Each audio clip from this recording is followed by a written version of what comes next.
Well, good afternoon to you from wherever you're watching us from. We're keeping tabs on a number of stories making headlines at this hour. We'll be starting off with the president, who this morning held a meeting with Muslim clerics, over 9,000 of them, at State House, Nairobi, while his second in command is currently attending the Africa 50 General Shareholders meeting in Tanzania, among other cases that are being following on at the Milimani Law Courts, including the incident with Mkuruweni Member of Parliament, that is Kagushia. Those are some of the stories that we have for you at this hour. Talk to us on our social media platforms at KBC Channel 1 and at Abdiaziz Hashim 2.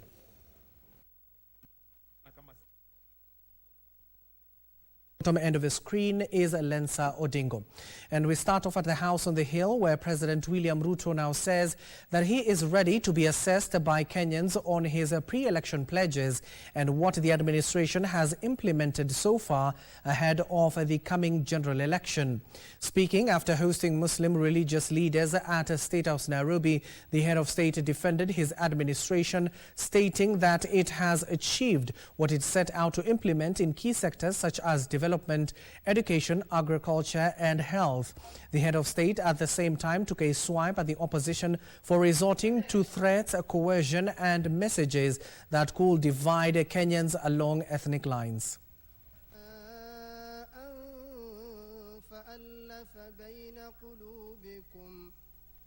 فألف بين قلوبكم فأصبحتم إلى الخير ويأمرون بالمعروف وينهون عن المنكر. Haya mambo matano mimi nilikubaliana na nyinyi nitafanya, mimi nimeyatimiza.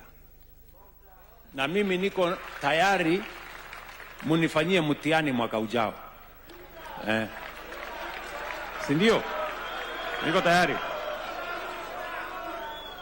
Pia nyinyi ni ndugu zetu sisi kama Wakristo. Naona rafiki yangu kutoka Kericho ameniambia mnanipangia kunisalimisha. Na mnajua musijaribu. Mnajua mimi ni mhubiri sugu sana. Nyinyi msipochunga, mimi nitawahubiria nikimaliza hii kazi ya rais, na pengine wengine wenu nitawapindua muwe wa Kristo. Kwa hivyo tusiende hapo. Ama namna gani? Lakini uzuri ndio mimi natambua dini ya Kiislamu ni kwamba mnamwamini Mungu. Na Wakenya wataamua kulingana na maono ya kila mtu na ile track record mtu ako naye na ile agenda mtu ako naye. Ama namna gani? Tuko pamoja? Yes. So kuna watu wanafikiri watatuchezea karata ya kamari. Kasongo must go, alafu atiwapite. Hapana, ikae namna hiyo. Tafuteni sera bwana. Ati watatuchanganya. Ati wakuje tu waimbe hapo, one time, Kasongo, must go, sijui nini. Ati alafu wapite. Watapita namna gani? Na vile tuko macho. You have to do the difficult task, my friend. Utuambie, wewe cost of living, how are you planning to reduce the cost of living? Mtuambie. Ama namna gani? Tuko pamoja? Kenya na mrejeshi waziri. On health matters, Health Principal Secretary Mary Muthoni has warned hospitals against charging patients who have already enrolled in the Social Health Authority SHA. The Principal Secretary said the government will not relent in taking punitive actions against such hospitals, including suspending their services. Speaking to KBC Channel 1, PS Muthoni said there is a great progress in the Social Health Authority SHA, even as she faulted those still poking holes in the government-sponsored social health insurance. Timothy Kapnusu now reports. Health facilities that have continuously charged patients against the law have been put on notice. Health Principal Secretary Mary Muthoni says it will not be business as usual, cautioning the hospitals against imposing charges for patients who have already enrolled with SHA. I'm asking the members of public to also help us to unearth some of these vices that are there with some scrupulous people. Not everybody. We have very good people, good hospitals out there, but some of them, they are spoiling for others. So I'm also telling them that your days are numbered. Speaking after a joint live interview on KBC Channel 1 and Radio Taifa, Muthoni called on Kenyans to report such cases for the government to take serious action against such hostels. I would ask the members of public to call 147 and report the hospitals that are still charging. Because it is wrong, you charge, or you enter somebody in the system, you know very well you do not have a proper lab to take samples from that person, or you don't even have drugs. But at the end of the month, you are actually claiming for the same money to be reimbursed to you by SHA. The PS at the same time hit out at naysayers who constantly criticize the Social Health Authority SHA, claiming it is not working. I want to remove this notion of whether SHA is working or not. We need to stop generalizing. There are people who are happy, and there are also people who have not been happy. We want those who are not happy to come out and say why they are not happy, so that we can help them. Some of them could be very simple issues, that you came from Nakuru, you came to Nairobi, and you took yourself to Kenyatta because of a flu. Kenyatta is a referral hospital. You needed to go to a level 2 to get referred to Kenyatta. She revealed that the government has introduced the Lipa Pole Pole for the patients, a move she says will ensure they are not locked out in benefiting from the fund. Equally, for those who are not able to pay for a whole year, there is Lipa Sha Pole Pole. Ensure that you get the option of Lipa Sha Pole Pole, so that you can opt whether to pay per day, per week, or per month. That option is there, and the money will be paid for you. You will only need to keep to your word that mapato yangu ni kidogo, I get 50 bob per day, I can be able to pay 10 bob per day. It's acceptable. She used the opportunity to urge Kenyans to register and attend the upcoming health summit slated for 18 to 19th August 2026, which she said will provide a platform for Kenyans to present their grievances for action to be taken. Yes, Kenya Health Summit is coming. We need to tell our story. Please come one, come all, and make sure you register for the Kenya Health Summit, because that is where you might actually get more information about anything and everything that you have ever wished to ask about the Ministry of Health. The Health Summit 2026 will bring together national and county governments, healthcare professionals, the private sector, development partners, civil society organizations, as well as communities, to review progress in health sector reforms, address the emerging challenges, and agree on practical actions to strengthen healthcare for all Kenyans. Timothy Kipnusu for Lunchtime News. And in other news, school-held teachers across the country are being urged to take advantage of the government's free land tilling program for schools to protect public institutions from land grabbing and encroachment. Cabinet Secretary for Lands Alice Wahome, while appearing before the Senate on Wednesday morning, revealed that the titling of schools comes at no cost, calling on school managers and legislators to help raise awareness to administrations can initiate the titling process. The CS made the plea while responding to a concern regarding a land ownership tussle involving Martin Luther Primary School in Buruburu, Nairobi, and Thabiti Enterprise, where she committed to address the titling of the land. She, however, cautioned against quick cancellation of the title, noting that past administrative revocations have triggered lengthy court battles.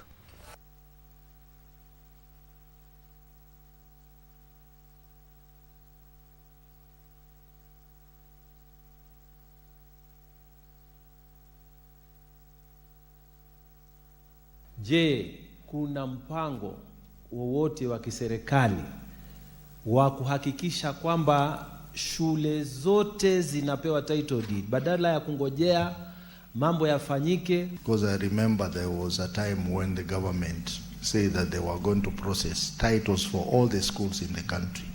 And now you can see the position we are in with Martin Luther. So can she tell this house the status? The titling is free and we are not charging the schools. It is part of our titling program, which is an annual program also, where we target about 400,000 titles in total.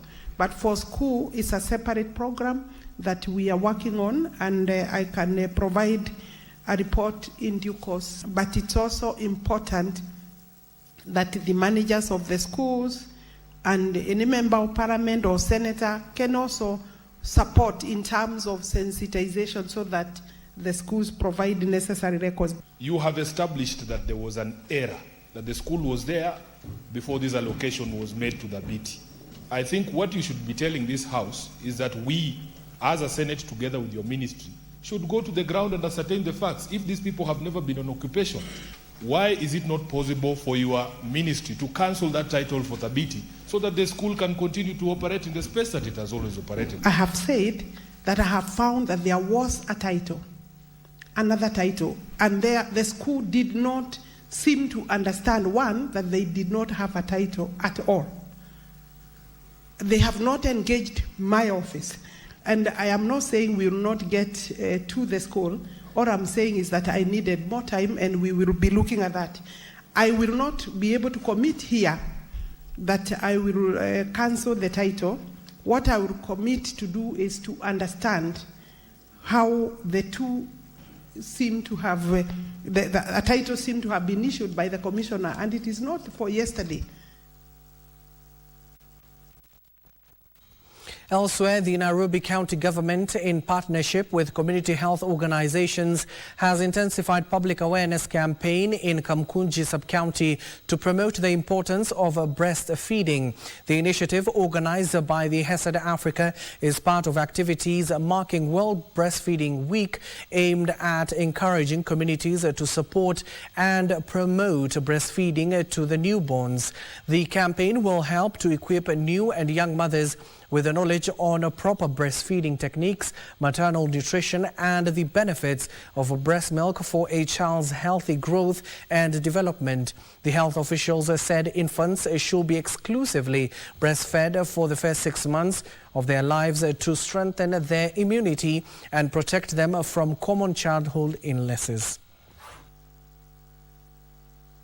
We focused mainly on breastfeeding and even complementary feeding for children, and we are hoping that this conversation is one that will continue to build this community in terms of child nutrition and successes of breastfeeding. Breastfeeding helps us to improve the immunity of our babies, which help us to reduce the morbidity and also the mortality in the community. Vitu zenye sikuwa najua, but sasa najua.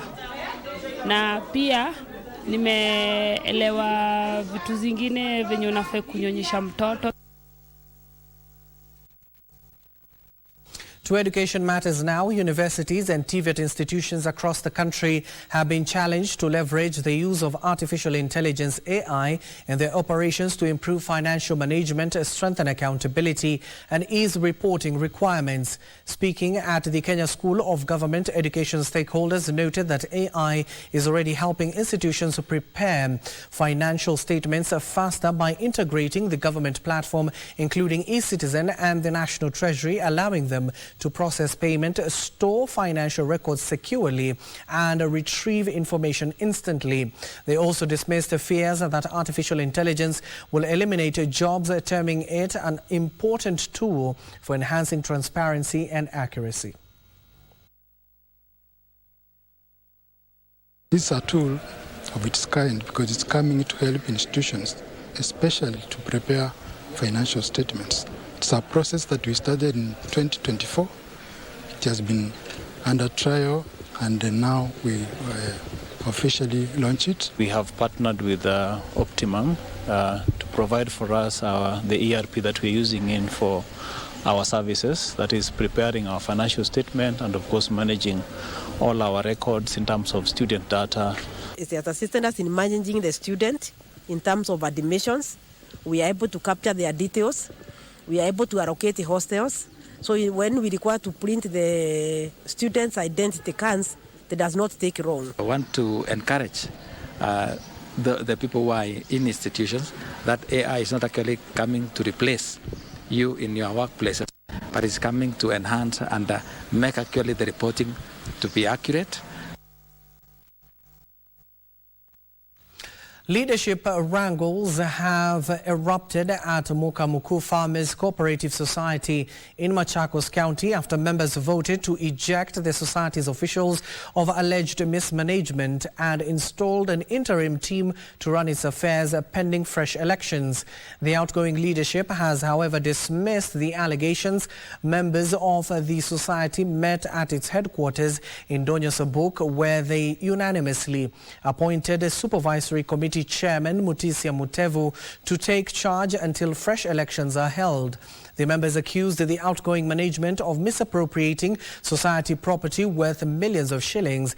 They have appealed for government intervention to facilitate a change in leadership. However, the society's chairman, that is Dominic Mutuku, denied the allegations, saying no member had formally lodged any complaint with the management and dismissed claims of mismanagement. Tumefanya transfer kutoka 2019 mpaka saa hii 2000 transfers za Kandara. Transfer moja ni shilingi 1,100. 2000 transfers ni shilingi milioni mia ngapi? 200. Hakuna mtu ameshawahi kuongea kuhusu hiyo transfer. Ukiangalia kwa hii kamati ya ofisi saa hii ile iko, walichukua blockers. Wale blockers wamewaingiza kwa shamba letu. Ukiangalia wale members wazee, unasikia anaambiwa kama zile shamba zilimesemekana za Kandala. Unasikia wakisema tunataka kuwahusia ako Kandala Kenya, kwa hivyo tutakuhusia karatasi. Decision ya society imekuwa ya watu watatu ambao ni chairman, treasurer na secretary.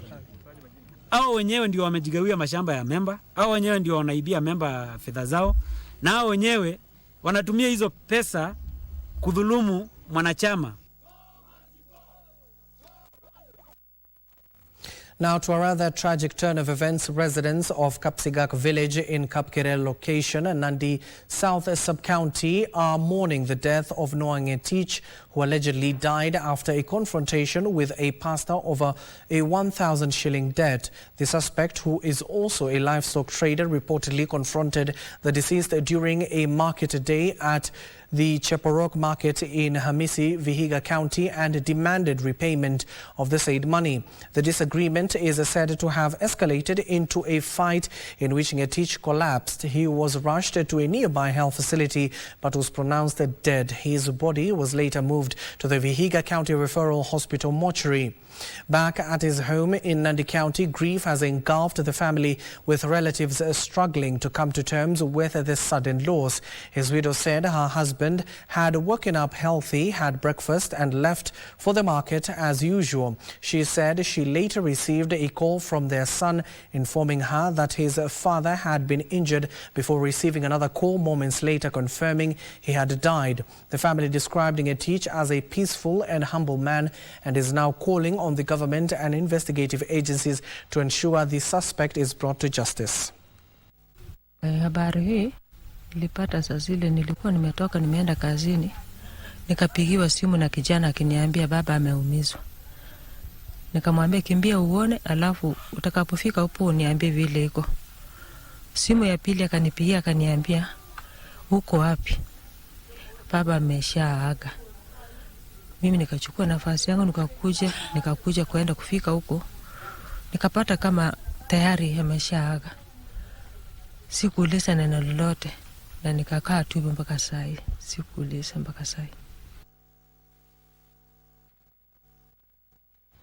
And in other news, Dagoretti South constituency youths enrolled under the Ngao training program attended an orientational session at the PC Kinyanjui Technical Training Institute ahead of the September intake. The exercise is part of the national government's Ngao training program, which is being implemented through the local administration to increase youth enrollment in technical and vocational education and training institutions across the country. The program targets young people from informal settlements, including recent secondary school leavers. The program aims to equip them with practical and technical skills that will enhance their employability and promote entrepreneurship. During the orientation, trainers at the institution took the participants on a guided tour of the workshop, classrooms and other training facilities to familiarize themselves with the learning environment ahead of the September intake. We are here so that each and every member can be able to choose what kind of course one can achieve.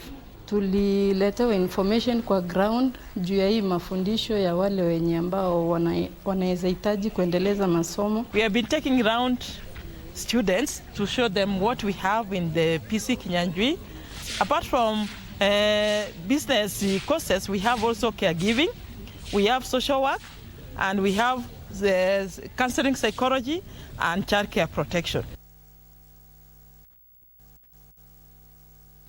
Medical practitioners and fistula survivors are urging the Kenyan government to prioritize fistula treatment within the public health sector by establishing dedicated, fully equipped fistula repair units in the county referral hospitals. The call comes as Fistula Foundation, a non-governmental organization, is scaling up efforts to offer medical intervention for patients. On a quiet morning in Kochich village, Rachuonyo sub-county, Drusilla Okelo Oma, a middle-aged woman, is seen tending to her daily chores at her homestead. But beneath her calm exterior lies a story of profound endurance, one that spans over 5 decades of silent suffering and stigma. Drusilla was diagnosed with fistula in 1974. Hii shida ameshika yeye akiwa alizaa mtoto mmoja karudi. Ni mtoto ndio natoa na furuta na hii chuma na kuwa kubwa. Sasa mtoto kama na furuta na chuma ndio natoka kama na saa kufa. Ndio nalala siku 2 kwa labor ward. Kama bado kutoka labor ward. Kama natoka ku labor ward naenda kuota jua nje. Nasimama, nalala tu chini. Kama nasimama, nasikia kama kitu ingine, natoka kama maji nanuka. Just when hope had completely faded, a community outreach worker connected her with Gyno Care Women's and Fistula Hospital in Eldoret and underwent 7 surgeries, all paid by the Fistula Foundation. Naenda Eldoret, nafanyia mara 7 mpaka mimi napona. Sasa nafikiri Mungu. Now, Drusilla identifies women suffering in silence and connects them to the institution where they can get help. But Drusilla's story of pain and agony mirrors that of Pauline Morasi, a resident of Kagonga, Korea East. Kapatikana niko na uvimbe kwa uzazi. Na kwa hiyo uzazi tena kulikuwa na growth. Sasa wakaniambia hiyo uvimbe hawatatoa uvimbe yenyewe, watatoa uvimbe pamoja na uzazi. Kaja nikalala siku 4. Siku ya 5 ndio nikaanza kutoka hiyo haja ya mkojo bila kusimama. Wakati nilikuwa mgonjwa singeweza kwenda biashara. Maana singejua kutembea, singejua kukaa kwa wenzangu. She has been enrolled in the Beyond Fistula program at Gyno Care and equipped with business skills. Check-up nirudi mwezi wa 8. Nikaangaliwa akasema niko sawa. Maisha saa hii naona niko sawa. Nirudi hali ya kawaida yenye nilikuwa nayo kitambo. Na nimerejea biashara yangu. Sasa hivi nafanya biashara yenye nilikuwa nafanya. We run a program known as Beyond Fistula, whereby we invite women who have undergone fistula treatment and they come in for business training. While individual stories of recovery offer hope, experts emphasize the need for the Kenyan government to prioritize fistula treatment within public health sector. We still have serious challenges in our healthcare systems. Number one, before there was, for example, in the mama would walk into the hospital, get delivery. But now we have SHA. SHA does not mean that if a patient walks to the hospital, she can be given free treatment. That means that some mothers have opted to deliver at home. So we are still having serious challenges in terms of mothers getting to the hospital in time, or a timely delivery, or a timely cesarean section in skilled hands. Here to attend to a training of healthcare providers from Kenyatta National Hospital, 4 nurses who are undertaking a fistula treatment and care management training for 2 weeks. We have also a fistula surgeon who is on training. Kasichana Masha, Lunchtime News. And now a quick look at what is happening across the devolved units. The judiciary has launched an alternative justice system, AJS, a county action plan. The AJS model suits an AJS registry in Kisii County to expand access to justice by embracing community-based dispute resolution methods. Michael Mondiga with the details of this and other stories making headlines across the counties. At the Kisii Law Courts in Kisii Town, the Chief Justice Martha Koome said the launch reaffirms the judiciary constitutional commitment to ensure every Kenyan accesses justice through pathways that respond to their lived realities. Today's launch reaffirms our constitutional commitment to ensure that justice reaches every Kenyan through pathways that respond to their lived realities. Elsewhere, neonatal health care at Ndaragwa Sub-County Hospital has received a boost following state-of-the-art neonatal incubators donated by Spanish charity Cielo 133 in partnership with the Maendeleo ya Wanawake Organization Nyandarua chapter. We remain committed to initiatives that improve maternal and child health while empowering women socially and economically. Wakishatambua kwamba wako na mimba, wanaanza clinic. Because hapo wanakutana na daktari anawaangalia kama kuna ka complication kanaweza kuwa, tunaanza mapema ndio tusikuje kupoteza huyu mama, ndio tusikuje kupoteza huyu mtoto. We live when we have trained medical personnel, people who will be taking care of you, taking care of the pre-born babies. Meanwhile, in Migori County, residents have called on the 2 levels of government to act with urgency and complete repair works on Migori Town Bridge, which has been closed since February this year. Imetuletea shida sana, hasa kwa mambo ya maendeleo na hata kwa mambo ya matibabu. Services zote zimekuwa zimenyamaza kwa sababu ya daraja hii ya Migori. Tulikuwa tunaambia serikali ya juu, tafadhali mtengeneze hii daraja. The other footbridge behind St. Joseph Hospital is ongoing, and this is the reason why the slow of the main bridge has taken place. And hundreds of landless residents of Nandi County protested outside the county commissioner's office in Kapsabet town, demanding the national government expedite the process of resettling them in permanent housing. Tunahofia hii El Nino vile inakuja, hatuwezi toboa maisha tena. Na serikali tayari ilikuwa imetupea mashamba. Kuna nani mwenye amekuja simama katikati na kutukataza mashamba yetu? Tunaleta malalamishi haya kwa sababu tumetapika sana. Kwa hiyo miaka yote tumetapika, tumekuwa na shida sana, mpaka tukasema wacha tufika hapa tusemeshana na serikali na hii maneno yetu isikike. And in just a few minutes, the President will be launching the Ambulance Dispatcher Center at the Social Health Authority's headquarters, with this particular facility expected to serve the country's central command hub for coordinating emergencies across the 47 devolved units. That takes us to a first commercial break on KBC's Lunchtime News. Don't go too far. This and so much more on the other side.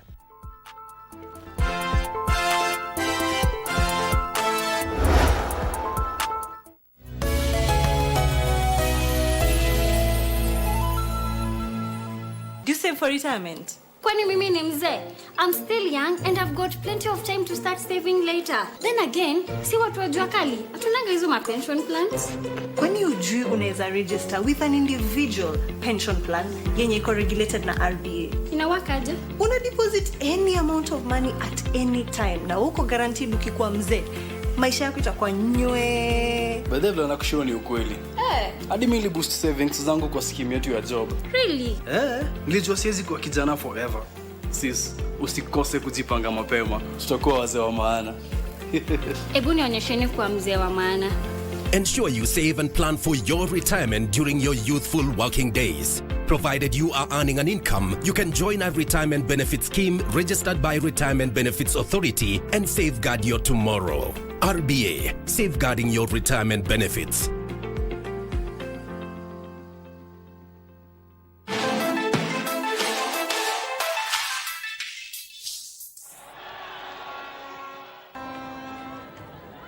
With Fofana, Seri collects. Tries to get the ball in, there's a chance for a shot, a great goal! Sumptuous shot, great goal, Ouedraogo! And the Côte d'Ivoire celebrates an opening goal right at the end of the first half. Bit of a scramble, but how about that for a fabulous finish for the Côte d'Ivoire? Safi Ouedraogo. And goal number 2 for her here at this WAFCON. There's Seri, she fires the ball over. Oh, no problem with offside, there's a bounce there, and look at that for the volley.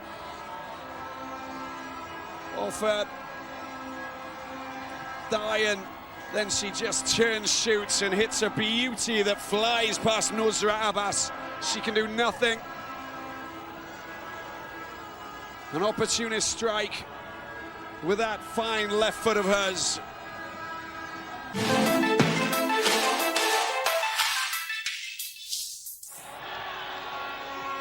Pata makao na boma yangu. Hii ni plus kwetu bigi. We don't work like this. Wewe unataka tushikwe. I have a family, remember? Not in the evening, Marvin. Now. Tina is on my neck about Dave. Nakuja saizi. Una suspect mimi ndo niko nayo ni? Si suspect, mimi najua. We play people. They don't play us. But tunafaa kuwa careful na Mark. Of course mimi ni mjanja. Don't be too proud. Even the smart ones can be outsmarted at times. Money and power. Take that away, you create a monster out of him. Anifuata. Siwende basi.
Welcome back and thank you for staying with us. To more news now, the government has begun the land acquisition and compensation process for residents affected by the construction of the Nithi River Bridge in Nithi County.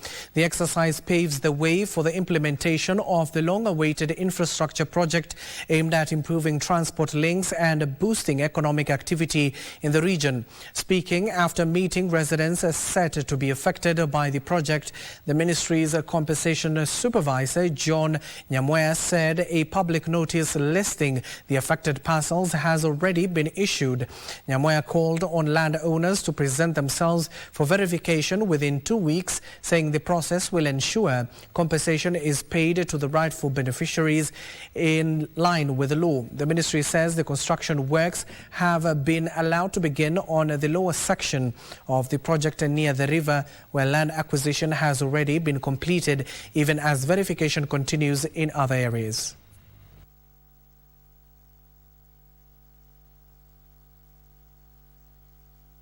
The key thing was sensitization on launch of inquiry on the pieces of land or parcels of land that are going to be acquired by the government. The inquiry exercise will begin from tomorrow, 5th, up to 17th of this month. And from there now, we've already made a major milestone in the process of the construction of Nithi Bridge.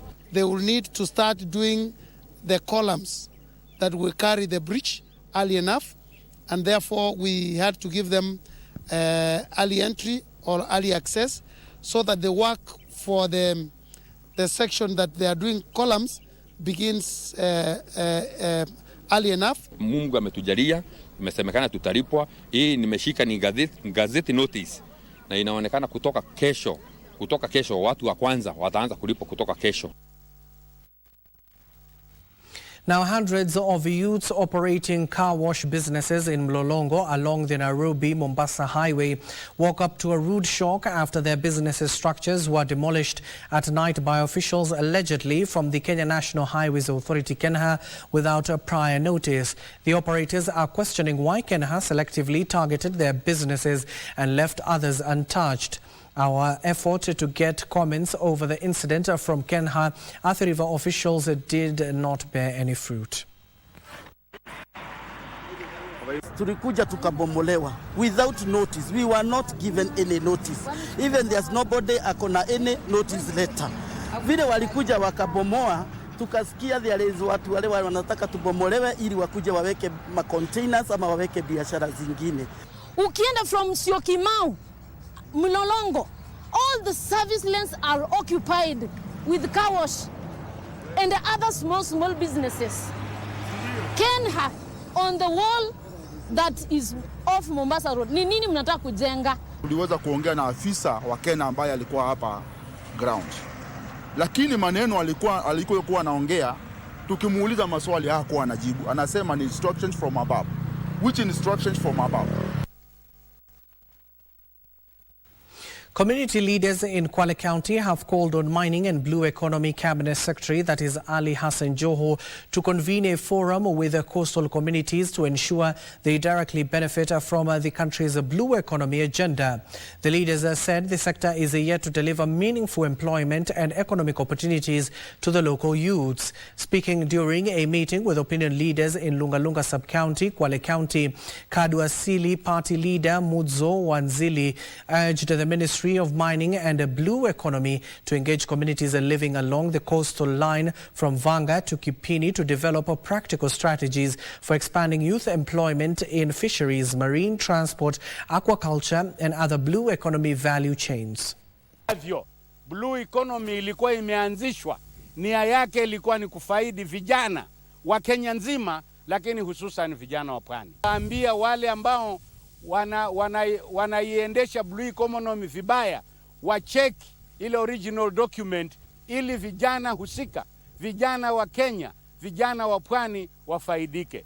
ILO convention inasema wakati serikali inapotangaza nafasi za kazi, kila mtu lazima aachiliwe waziwazi ili wajaribu kulingana na uwezo wao.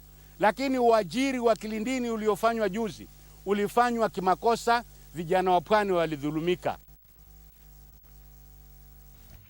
Members from the Isak and Harte communities in Isiolo County kicked off a peaceful march to State House in Nairobi seeking audience with the head of state to halt a planned land registration exercise scheduled to take place between 11th and the 26th of August this year.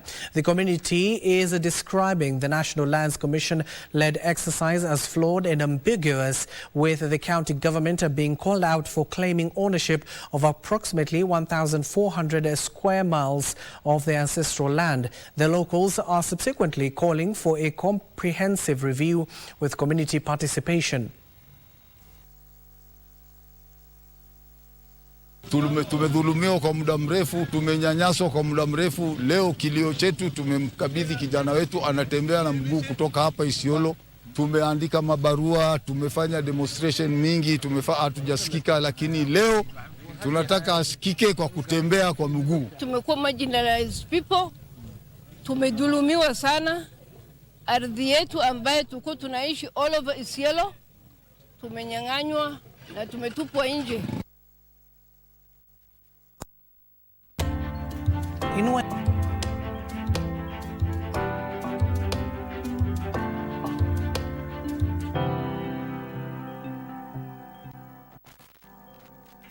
And now let's get down to business. Kenya's small business are set to get a financing boost following an 18.7 billion shillings fund partnership between the International Finance Corporation, Equity Bank Kenya, 4G Capital and KCB Bank Kenya. The facility is expected to tackle access to affordable working capital for small and medium businesses. Here's Regina Manyara with the details. Data from the State Department for MSME Development estimates that small and medium enterprises account for more than 90% of all businesses in Kenya, contributing a third of national output. The sector supports more than 15 million people. Under the arrangement, IFC will provide about 3.1 billion shillings in first loss risk coverage across the three transactions, backed by approximately 1.4 billion shillings from the International Development Association's private sector window. This is expected to mobilize an additional 15.5 billion shillings in lending to MSMEs. The new financing model brings together two channels of SME finance, fintech and banks. 4G Capital will provide a fintech-led route to micro and small businesses, while Equity and KCB banks will bring branch networks and established credit infrastructure of commercial banking. Among targeted beneficiaries are women-owned businesses, climate-focused enterprises, as well as entrepreneurs who will have access to working capital for inventory, equipment, expansion, and productivity investments. Regina Manyara reporting for KBC Channel 1. Kenya's private sector returned to growth in July after 4 months of stagnation, buoyed by stronger customer demand and an increase in new orders. However, businesses continue to face elevated operating costs, supply chain disruptions and liquidity constraints that are limiting production. The growth was largely driven by stronger customer demand, with firms reporting the fastest increase in new orders since January, supported by climate referrals, targeted marketing and introduction of new products and services. Kenya's Purchasing Managers Index, compiled by Stanbic Bank Kenya, rose to 51.3 in July from 50.0 in June, signaling an improvement in private sector business conditions for the first time since February. The growth was largely driven by strong customer demand, with firms reporting the fastest increase in new orders since January, supported by client referrals, targeted marketing, and the introduction of new products and services. Despite stronger demand, business output contracted for the fifth consecutive month as elevated inflation, higher input costs, and liquidity constraints continued to weigh on production. The report also shows firms increased short-term hiring to cope with growing workloads, making July the strongest month for employment growth this year. Businesses also continue to grapple with rising operating costs, driven by higher transport expenses, fuel prices, and shortages of imported materials linked to the conflict in the Middle East. Even so, business confidence improved to its highest level since February 2023, with firms expressing optimism over stronger demand, business diversification, and supply chain improvements in the months ahead. Ndutamo Kami for Lunchtime News. And on the international front, oil prices extended losses today, with Brent crude falling 5.3% to $79.3 a barrel, taking its decline to roughly 10% since the weekend, as easing Middle East tensions and rising OPEC supply strip out of the risk premium built into the prices in recent weeks. Supply chains remain shaky as Iran and the United States suspend its tit-for-tat military strikes to give a way for dialogue. Here are the details of this and other stories making headlines across the globe. Brent crude for October delivery, the global benchmark dropped $4.41 to settle at $79.36 a barrel on the London ICE Futures Exchange, weighed down by media reports that the US and Iran may soon reach an agreement on the Strait of Hormuz, alongside rising OPEC Plus supply that has added to the downward pressure on the prices. Qatar confirmed mediation efforts between the two sides remain underway, with draft language for a deal still being exchanged. Meanwhile, Europe's intense heatwave is straining energy infrastructure and disrupting power supply across the continent. Hungary's only nuclear power plant came close to a forced shutdown as record low water levels on the Danube River threatened the reactor's cooling capacity.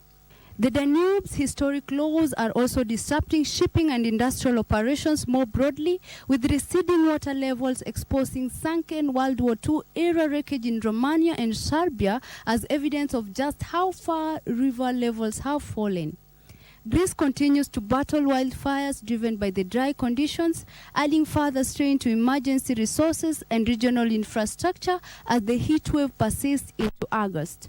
Finally, China's bulk commodity price index stood at 128.6 points in July, down 1.3% month-on-month, but up 15.5% from a year earlier.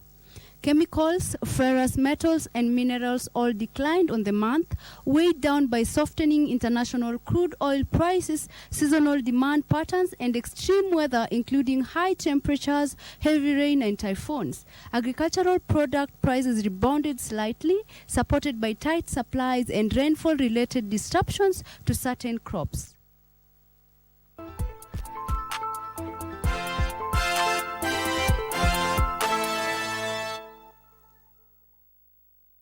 And now finally, let's play. Inclusive sports continue to gain momentum in Kenya after visually impaired learners took part in the ongoing Team 2 Kenya Secondary Schools Sports Association National Games in Thika. Through the Tucheze Pia initiative implemented by the Alive and Kicking Kenya, the learners competed alongside their peers, marking a significant milestone in efforts to promote equal opportunities in school sports.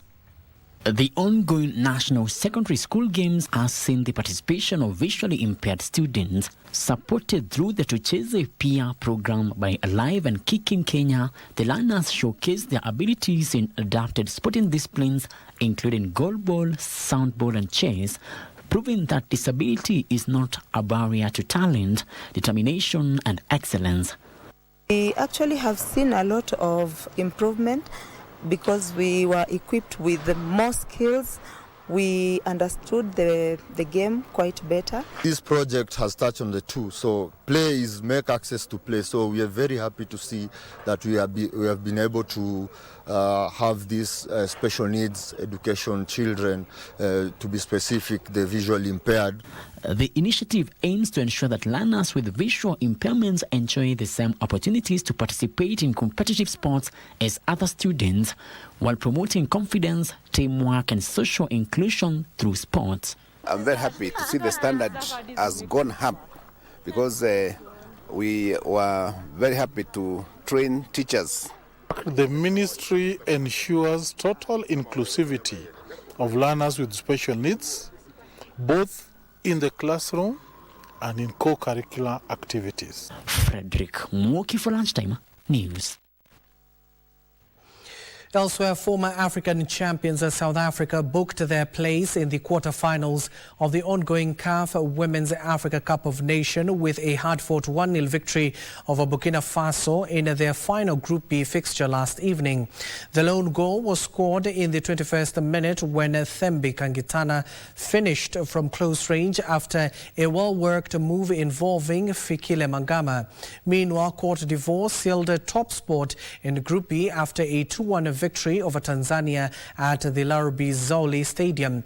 Tonight, Nigeria will play against Egypt while Malawi will battle it out with Zambia. It's the first ever meeting between these two nations at a WAFCON. And there's a chance for a shot! A great goal! Sumptuous shot! Great goal! Ouedraogo! And the Côte d'Ivoire, Conan takes a pass the wrong way to make it 2-0 for the Côte d'Ivoire. This player steps up, right foot, slots it into the corner, and a fantastic goal it is for the Twiga Stars. Gor Mahia stormed to the finals of the 2026 Sekafa Kagame Cup after beating Al Hilal of Sudan 8-7 on penalties following a thrilling 1-1 draw in normal time yesterday night at the Kigali Pele Stadium. Kogalo took an early lead through an own goal, but Sumana Samura of Al Hilal equalized late in the first half. The Premier League champions' task became hard after midfielder Jackson Duang was sent off after his second yellow card at the end of the first half of extra time, forcing them to play the entirety of the second half of extra time with 10 men. Kogalo's resilience and determination helped them reach the shootout and win them to the first Kagame Cup final since 2015. The tournament concludes on Friday, where Gor Mahia will play against Reynolds Sports FC of Rwanda.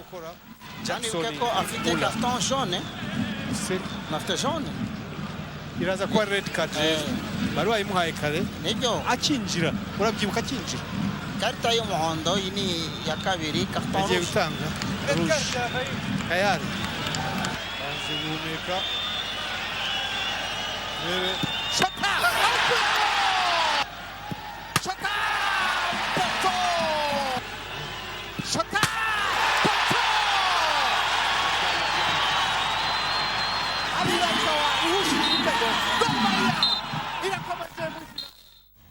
Elsewhere, Kenya will be aiming for a positive start at the 21st World Athletics Under-20 Championship, which kicks off tonight in Oregon, the United States of America, with both men and women finals concluding day one. World Junior Cross-Country Champion Franklin Kibet with a team-up with the co-captains in the 5,000 final, and Africa Under-18 champion, that is Cynthia Chepkurui, who returns to the United States barely months after leading Team Kenya to a silver early this year. With a team of 23 athletes, 12 boys and 11 girls, Kenya aims to improve on its 2024 fifth finish after bagging 3 gold, 3 silver and a bronze. World Junior Cross-Country Champion Franklin Kibet will join forces with his co-captain Hema Kipngeno in the 5,000 meters final. Wezi jua nguvu ya seme Cindia na Cindia hisi jua yangu, so nile hali tu ya kuambia Mungu atuongoze tupate hiyo medali. Endelea kuambia timu yote ili tuweze tulete medali nyumbani na tunafurahia. Meanwhile, the African Under-18 champion Cynthia Chepkurui returns to the USA just months after leading Team Kenya to a silver medal earlier this year, as she will combine with her captain Joel Chepkemoi in their hunt for the elusive medal for the country. Wakati huu kila mtu ako tayari, ndio unaona tumekuja saa hii mazoezi ya jioni ili at least waondoe kitu naitwa jetlag. Other Kenyan athletes competing today include 100-meter sensation Louis Hawel, Myron Chepchumba and Nancy Jepngetich, who will participate in the 800 meters round 1. As I am here to PB and I will do my best to represent my nation Kenya pia watarepresent kwa. I'll do my best. Additionally, Anastasia Chepto and Mas Chepngeno will compete in the 3,000 meters steeplechase semi-final. Tuwe na afya njema ili to make ya round 1. Best time yangu sahi ni 9:30. So naenda kuimprove kwa barriers. I'm ready, yani nimetrain vizuri. Na ninaongojea tu ona venye itakuwa kesho kwa sijai kuja world.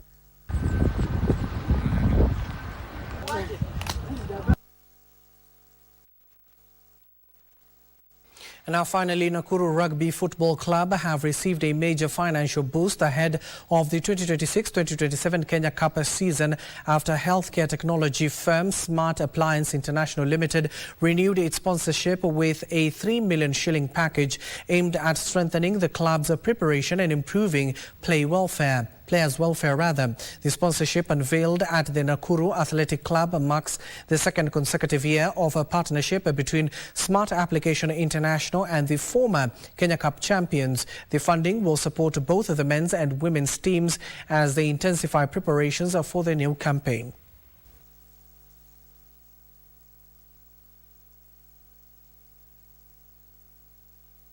Happy to make a contribution of 3 million shillings to Nakuru Rugby Football Club. This is a partnership. It's the second year now for this partnership and something that we're looking to continue. We provide this fund, and I know that the management of the club is very keen to address all matters that require money, including the uniforms, the food allowances, medical attention. I believe those aspects are well dealt with at the level of the management of the club. I want to promise you that we'll utilize the money prudently. We'll focus the money to our boys. And any moment from now, President William Ruto is expected at the Social Health Authority headquarters, where he is expected to launch the National Ambulance Dispatch Center. And of course, this particular initiative, the President says, is expected to help in a central command hub for coordinating emergencies across the 47 devolved units. That concludes our bulletin this afternoon. Do join us in our subsequent bulletins at 7 p.m. and 9 p.m. My name is Abdiaziz Hashim. The sign language interpreter at the bottom end of the screen is Lensa Odingo. Good afternoon.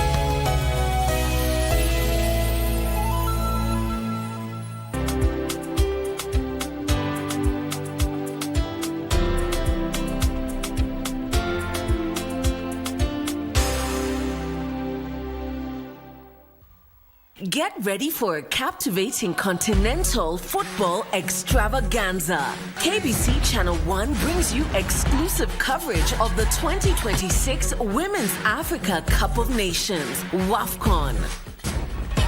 From Sunday the 26th of July to Sunday the 16th of August 2026. Welcome to Morocco! Morocco is the battleground as Nigeria defend their title against 15 other nations fighting to lift the prestigious trophy. Who will be crowned Queens of African Football? Courtesy of the Ministry of Youth Affairs